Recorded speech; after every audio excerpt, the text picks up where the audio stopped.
Kommen wir nun zur Opening Keynote von Mikael Colville-Andersen. Er ist Urban Design Expert und international renommierter Städteplaner. Er berät weltweit Regierungen, um Städte lebenswerter zu machen, und aktuell arbeitet er auch an der Neugestaltung der Städte in Ukraine im Zuge ihres Wiederaufbaus. Ich freue mich, dass er heute hier ist. Einen lauten Applaus bitte für Mikael Colville-Andersen.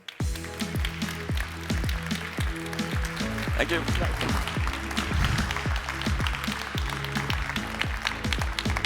Hello.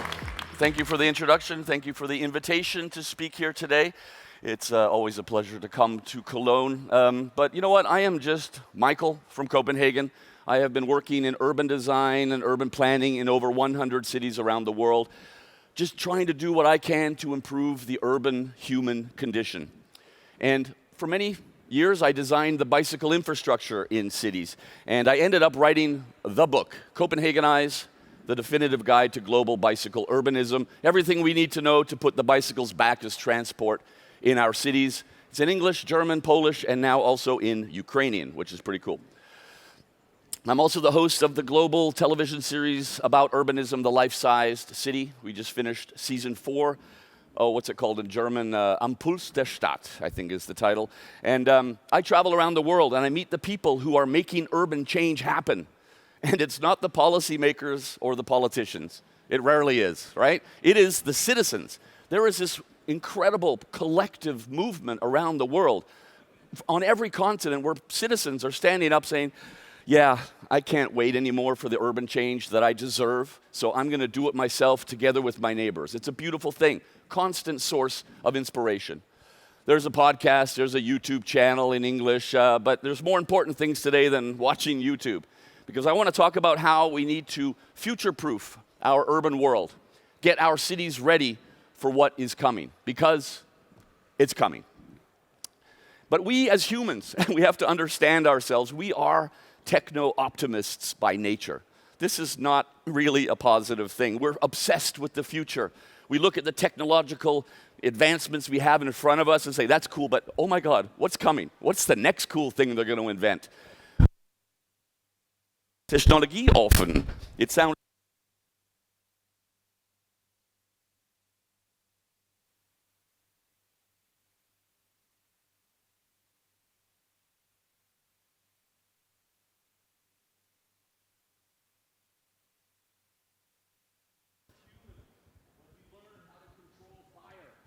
amazing advancement in our technology.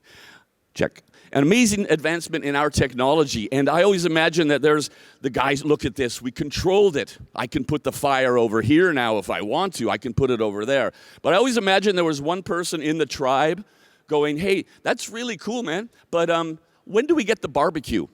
Right? That's nice, but I want the barbecue, because that would be a game changer. You know, there's always somebody wanting more, right? And then this guy finds out that it would take 500,000 years, so he was really disappointed. But we're so obsessed by the future. But for most of human history, we invented things because we needed them here and now. Necessity is the mother of invention. This was the slogan for human development for 1 million years, and it did a pretty good job for us. But nowadays, and I really mean nowadays, we are inventing things because we can, with no thought to whether or not we need it.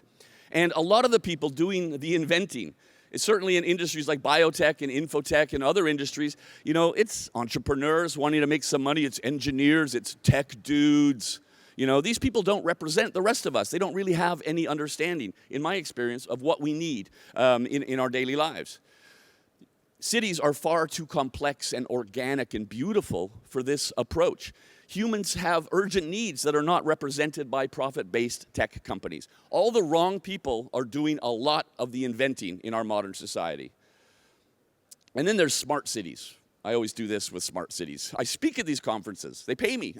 And I'm the guy going, yeah, hi. Why don't we just have the dumb cities that we had for 7,000 years? They worked so much better than the cities we have today. There are so many ideas that we can copy-paste into our cities. And nobody can tell me what a smart city means. You know, 15-minute cities. Maybe you've heard this. Everybody understands this concept. It's very intuitive. Nobody can tell me what a smart city is. There's no one definition. It's just a techno-optimist word that we throw around because it's fancy. I really feel that obsessing so much, as we're doing, about tech and smart is really like Emperor Nero, fiddling while Rome is burning down below. Tech will not save the world. They want you to believe that, but it won't. We need other people with the ideas, and tech can help us achieve the goals, but tech won't do it on its own. And this is Rome. This is Rome burning, right? Climate change is here. It's going to get more intense. It's going to get worse. And I have noticed, sadly, all over the world that very few cities are really prepared for it. A lot of talk for decades, very little action. So climate change, it's a crisis. It's going to be the worst one in the history of humankind. So I started looking at other examples of crises and trying to learn from these things that we've experienced. So what are the lessons from the pandemic, right? If we're talking about analog solutions. Now, we were all in it together, right? It was better in some places, worse in others, but we all had this shared experience that we didn't want. And what did we do? We Zoomed from our homes with friends and family and colleagues, right? That's about the only tech, really, that we used, and Zoom was just Skype, which is just a telephone with a screen, right? Nothing fancy there, right? And we all stared out the windows all over the world at this beautiful collective vision that they told us was not possible. Car-free streets. Even the motorists with their cars, I'm not one of them, but they even looked out their windows and said, it's actually kind of nice, right? Wait, shh, I can hear birds singing in my neighborhood for the first time. Wow. We shared that experience. But what else did we do? We saw that cities could adapt quickly and creatively to the challenges that we faced, embracing the opportunity for change. Many cities around the world, car lanes became bike lanes. Sidewalks were widened for social distancing. And I have worked with cities all over the world, and I can tell you, oh my God, they're slow, they're bureaucratic, they're boring, they're conservative, But what we saw during the pandemic was, look at you, city, you can do it. You can literally do it fast and effective if you want to. Why don't you just do that all the time? You've proved it. We got you. We explored our neighborhoods, certainly in Copenhagen during the lockdowns. I'm noticing architectural details on the building, on buildings on my street where I lived for 20 years. Never saw that before. We gained a greater sense of ownership over our neighborhoods, which is a positive thing. We also learned that the shipping crisis, we should maybe not be so dependent on faraway countries. It highlighted the importance of local shops, locally sourced goods, and certainly we're thinking a lot more now about getting industry back into our countries, but also into our cities. There was not a lot of tech that got us through the pandemic. It was simple human measures like taking away some parking, putting out some chairs and tables so we could social distance. Businesses could make some money. We could still feel the vibe of our city even in a pandemic. That's it. Simple, analog, human solutions is what got us through the pandemic. And then we went from a pandemic into a disgustingly brutal, illegal invasion on our doorstep here in Europe, man. Everything I was taught to fear as a child growing up in the Cold War, it's happening today in Ukraine. So I said, okay, this is another crisis. What can we learn? What can we learn from Ukraine? And I've had a lot of time to think about this because I have been in Ukraine for about 5 months in total since the start of the invasion. I was asked last year by some urban planning colleagues in Ukraine. They said, Michael, you're from Copenhagen, the world's cycling capital. You people have so many bikes. Can you get us used bikes and figure out how to transport them to Ukraine because we need them? And I said, oh my God, of course. Of course, I'm going to help Ukraine. I can do this. I didn't know it would take over my life for the next year and probably the next 2 years as well into the future. I started an NGO called bikesforukraine.org. That QR code is going to stay on the screen for a while there, so if you want to support this, because I get bikes from Denmark and also from Berlin and Ghent and Budapest and Milan, and I try to crowdfund internationally to send these bikes to Ukraine. But the question is, of course, why do they need bikes? Great idea, but it's a good question, and there's two answers. One, in the cities in the West, there was a population explosion. All the people came from the East, leaving everything behind, arriving in the cities in the West. The bicycle is a transportation solution. We understand that in German and Danish cities, right? But most of the bikes are absolute lifelines. I didn't see this coming, man. They are lifelines because public transport is massively impacted, if it even exists anymore at all. The roads are destroyed, especially out in the rural areas, by tanks, by shelling, by bombing. There's a gas shortage. There's a long list of reasons. But the bicycle, man, The bicycle can navigate any landscape. It can carry things. It's simple, it's reliable, it's resilient. The old normal bicycle is easy to repair. So our bikes are used by NGOs, volunteers, social workers who take food, water, humanitarian aid, medicine, the post, out to the most vulnerable victims of this war in the most devastated areas. Simple analog bicycles changing lives every day in Ukraine. These are the people who use our bikes. They send us photos. I visit them also when I'm in Ukraine. It never gets old. It never gets any less simple and beautiful. We have over 900 bikes in Ukraine. I need thousands more. I need crowdfunding to keep it going. But man, it is just so rewarding to be a part of this. But what else can we learn from Ukraine? In the city of Mykolaiv in the south, they have had no water, fresh water, since the beginning of the war. There was no big magical tech solution that fell down from the sky to help them. They just took their trams and their trolley buses and they converted them into carrying water. So there's regular stops all around the city and the citizens come out and fill up their containers, missiles overhead, explosions in the distance. It's scary as shit, I can tell you. But they just make it work. The Ukrainians are so resilient. Again, existing analog infrastructure, changing lives in a war zone. We also learned the importance of food security. Now, we knew this, but Ukraine, man, it spelled it out for us. If we all wanted to conquer a city together 500 years ago, we would take our army and we would just encircle the city. We would cut it off from the outside world and we would just wait for months, a year, until they ran out of food. That doesn't happen anymore because I don't even know where my food comes from. Industrial warehouses way outside my city, coming in on trucks into my neighborhood. We saw in many cases in Ukraine how easy it was for an invading army to take over a city because of this point. We need to have food security back in our cities like we had for 7,000 years. That's where we kept our food, right there where we lived, right? If we have a crisis like climate change and whatever else is coming, this is incredibly important. Whatever city you live in or I live in, this is a fact. If we close that city off to the outside world tomorrow, there's only food for 2 weeks for the people in that city. That's worth considering about the importance of food security. But the Ukrainians, man, so resilient, constant source of inspiration. They still plant their gardens. I have a friend, he goes to his grandma's farm or her house, which is bombed, clears away the rubble, plants the garden like they have done for centuries. The level of personal food security that Ukrainians have it surprised me. It's impressive. We don't have that in our cities here in Europe, and we should really think about it. So last year, the Russians attacked the energy infrastructure. Ukrainian cities, went dark, no electricity. Ukrainians were like, generators. We sent them from Europe. They found them themselves. They appeared out of nowhere. It was impressive. This is the big one that my hotel runs on in Kiev. And then there's just small ones outside of a coffee shop running the espresso machine. Coffee is very important in a war zone, believe me. They all will tell you that. But yeah, simple analog infrastructure. Burning diesel is not a good idea. We know this, right? But in a war, man, this is what works. This is the age of urbanism. We are thinking differently about our cities and towns more today than in any point in the last 100 years. It really is an interesting time in urban life. And cities are the absolute key to climate change. All these national policies, these men in suits going off to sign some papers means nothing. Because if we're going to fight climate change, it's going to happen street by street, neighborhood by neighborhood, city by city. Cities are our superpower against climate change because local urban change is immediate. It can be effective. This is where we're going to do it, right? If we choose to do so.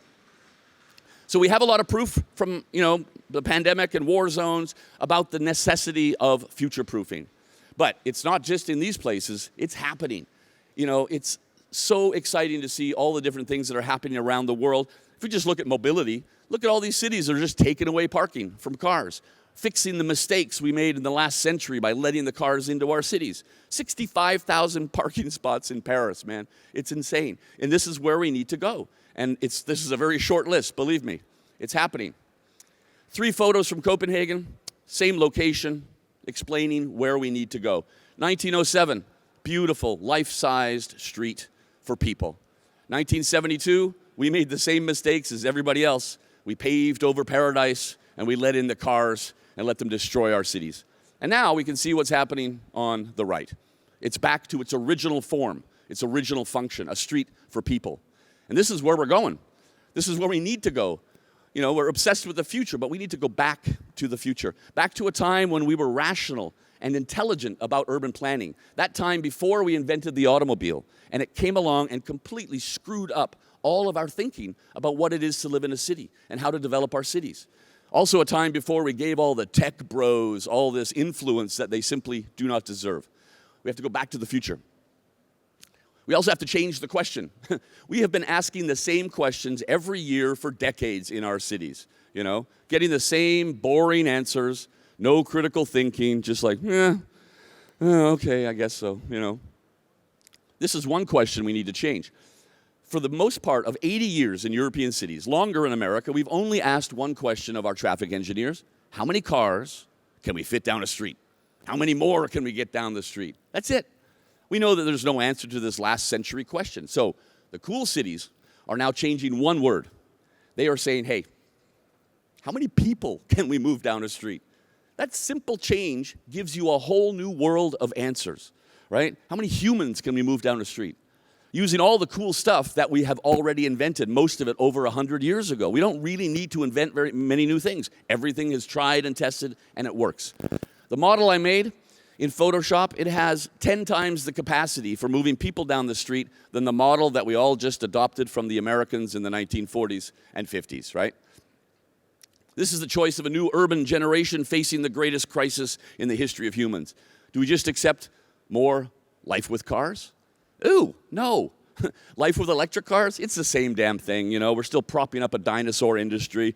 Life with autonomous cars, oh yeah, that's not going to happen in our lifetime anyway, right? The techno-optimists were kind of over-exaggerating that point. We know that now. But life in a modern city, the cities we lived in for 7,000 years together with our new modern twists, that is the choice that we need to make. Every city in the world has urban farming.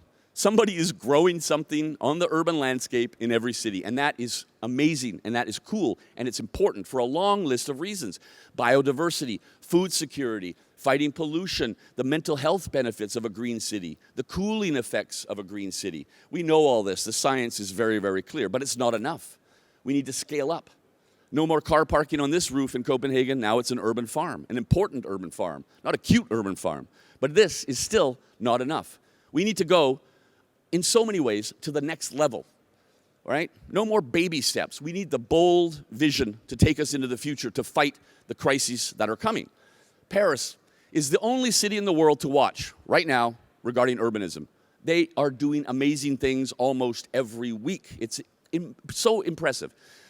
They're designing 4 urban forests in the heart of the city. This is going to be the city hall in Paris. If you've ever been there, that's what it's going to look like, to fight all the problems they have with climate change, with pollution. Next level, nothing less. The lessons from the pandemic with temporary bike lanes and sidewalks, this is an effective technique. Pilot projects, man. This changes the conversation completely. If you show people, even just for 1 week, that's what I'm talking about, right? Instead of just talking about it with everybody, that takes it to a whole new intelligent level, the conversation. We also need design thinking. Enough engineering our human, organic cities for decades. We need to think about our cities as design objects, right? Beautiful design objects. And think about how to design them for the user experience. It's a completely different way of thinking about cities, but it's necessary, right? Everything we design, we want it to be beautiful. Our phones, our toothbrush, our toaster, this clicker, right? That's how we should think about cities. I see cool stuff all over the world, like this disaster park in Tokyo, in a quiet neighborhood, and the Japanese, they are so prepared for the next big earthquake. Man, it's amazing to see how prepared they are. There's parks like this all over the country, and it's a community park in a quiet neighborhood, but this is where they practice gathering, practicing for the earthquake. It could be tonight. It could be in 20 years, but it's coming. They know that. And everything in this park transforms into something else. The benches, in a flash, become barbecues so that they can have hot food after the earthquake. There's toilets. They will appear in a flash when they need it. The infrastructure is already in place along one side. The structures can be used by the community on a nice day with the cherry blossoms. But when disaster strikes, they will be wrapped in a flash to provide shelter. Even the playground on the right, the kids climbing on it, it has already been designed so that it can be wrapped and become a medical facility. This dual design really makes you think what else we could be doing in our cities, to provide some awesome public space, take some space away from cars, and yet it has an important function when we need it. So few cities are ready, but Copenhagen, luckily, because I live there, is more ahead of the curve. Our climate change is torrential rain, like we've never seen it before, every year. Our sewers can't handle it. We were hit by a 1,000-year storm in 2011, devastated the city with flooding. And after that, the pragmatic Danes said, that should not happen again. Enormous investment in climate change adaptation. It's the only city in the world with a citywide climate adaptation plan. Simple things like this strip of green in my neighborhood, beautifully biodiverse. It's a buffer between the bike lane and the sidewalk and those people who still drive cars in cities, so that's nice. But the street has been redesigned so that all the water flows into this and it becomes a reservoir, keeping the water away from our homes and our businesses. And it's on a bigger scale all over the city as well. This used to be car parking in this neighborhood. Now it is a beautifully landscaped park. We can drink a beer, kids can play, but when it rains, this park can handle the next 1,000-year storm in this neighborhood. All the streets have been designed so that the water flows into this, and it is a huge reservoir. And it will save the buildings and the businesses and the homes. There's not a lot of tech involved with this. This is old school analog, solutions that we know have worked for centuries. So that is where we need to go. It's all over the city in Copenhagen. Little bits of green, everything we can do to soak up the rain, keep it out of our buildings. Same thing in New Orleans, the same kind of mindset. There's an NGO that I worked with. They go around and they jackhammer all the asphalt around homes. And they put in a permeable surface. They plant local species of trees and plants that have evolved in that climate to soak up hundreds and hundreds of liters of rainwater. Nature is pretty awesome. Nature has solutions that we can learn from and use.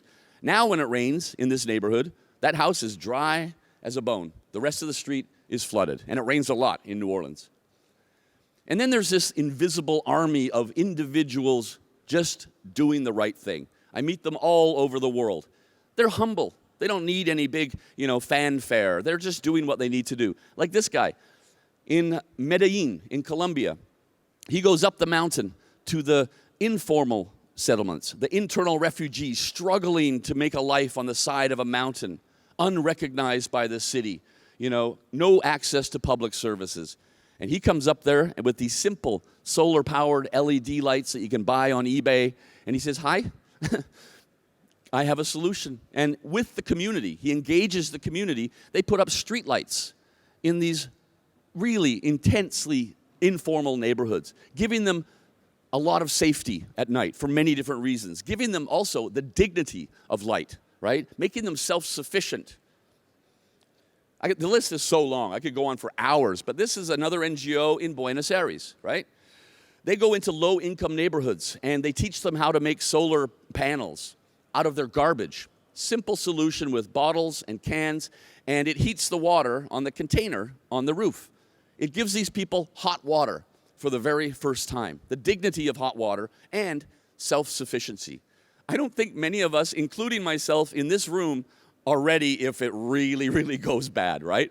I mean, I don't know how, I don't even know how to make that, and I might need it at some point in my life, or my kids might need it, you never know. We're not really prepared at all. Then there's buildings like this. Didn't know this existed. This is an amazing structure in Taipei, and it is completely zero carbon. This is the architect. 1.5 million plastic bottles formed into poly bricks.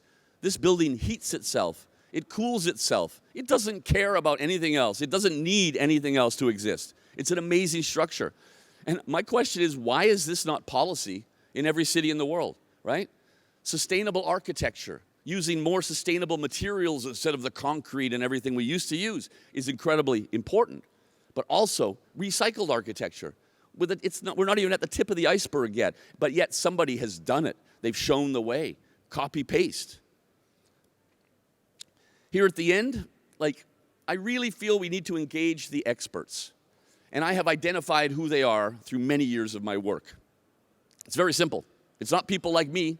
It's simply the citizens of our cities, every city in the world. It is time for us to listen to them. They have ideas about how to make their neighborhood better for them, their family, their children. They have a level of detail that you can simply never have in an urban planning office 20 kilometers away looking at your maps and your GIS data, They know what they want. They know what they need and what they deserve. This is in Toronto. This is a bunch of families who said, why do we have this dead space behind our homes? Car-centric asphalt. And they said, why isn't it green? Where's the color? Why can't we use it as a community space? And so they did it themselves. They didn't ask any permission, and do it now and ask for forgiveness later, right? And the city came along and said, what are you doing? Okay, wow, that's a really good idea. So the city has literally enabled them to continue and created a program so others can do the same. These are the people with the ideas, man. Like a group of citizens in any city in the world, a school. I've worked with school kids before as well. Their minds are amazing. They can plan a neighborhood better than 500 people like me from anywhere in the world. Then there's activists in Mexico City as another example. They have this, wild, empty wastelands of asphalt that's just not connected. Look at the pedestrian crossing. It kind of doesn't go anywhere. They have a big problem with pedestrian safety in Mexico City. It's also very hot. So these activists, they reimagine the space. They engage the citizens. You've lived in here for 50 years, senora. What would you like here? I want benches. It's super hot. I want trees. I want something, and they make it happen. And the city goes, oh, those people again. Oh, fuck, it's a good idea. Okay, so let's let them do that in other places in the city. Pedestrian fatalities has dropped 50% just from this one group of passionate activists. It's just every citizen everywhere, even the most unlikely places. Educated activists in Mexico, educated citizens in Canada, and then you have, this neighborhood in Cape Town, probably the poorest neighborhood I've ever been in, incredibly low income, also unrecognized by the city in this shanty town, those people live out there. Yeah, but there's 3 million of them in Cape Town. And the guy on the left is so amazing. He's an urban planner. He grew up in these neighborhoods. And he goes in, and he doesn't do what so often happens. He doesn't say, I will help you poor people. I learned things at university. I know what you people need. No. He says, I am going to shut up. And you people, what do you need? Tell me. And first of all, in these neighborhoods, these people are going, oh my God, nobody has ever asked us what we want, right? You better get a pen and a piece of paper and sit down because here comes the list. And the list is amazing. The solutions, the things that they need right here and right now in their neighborhood are simple and intuitive, but they're legendary. And, these people didn't go to urban planning school. And they know what they need in their neighborhoods more than anybody could who has studied it. And certainly the tech dudes wouldn't have any idea what to do in a place like this, right? Simple analog solutions. This is what we need. This is the summary right here. Human rationality kind of served us well for 1 million years, right? Techno-optimism, not so much. Let's have a return to human rationality. Let's think about the simple human things that we need. Simple analog solutions. Like I've told you, this is what gets us through a crisis. So if a crisis is coming, not just climate change, whatever else the world is going to throw at us, it's always going to be the simple analog solution. So where's the massive team, thinking about what else we can do? How else we could design our cities for dual design, public space, and an important function. Employing sociologists, anthropologists, psychologists, urban geographers. That team is amazing. And then tech can come in and say, wow, that's a cool idea. Let me figure that out. Instead of thinking that tech is going to save the world. Design, oh my God, please, design instead of engineering. Engineering in our cities is done. We have to go back to the future. We have to have the citizens lead the way. If we dare to employ our citizens and listen to their ideas. That's what I always say it to urban planning audiences. I say we have to shut up now and we have to listen. It's not about us anymore. It's about the people.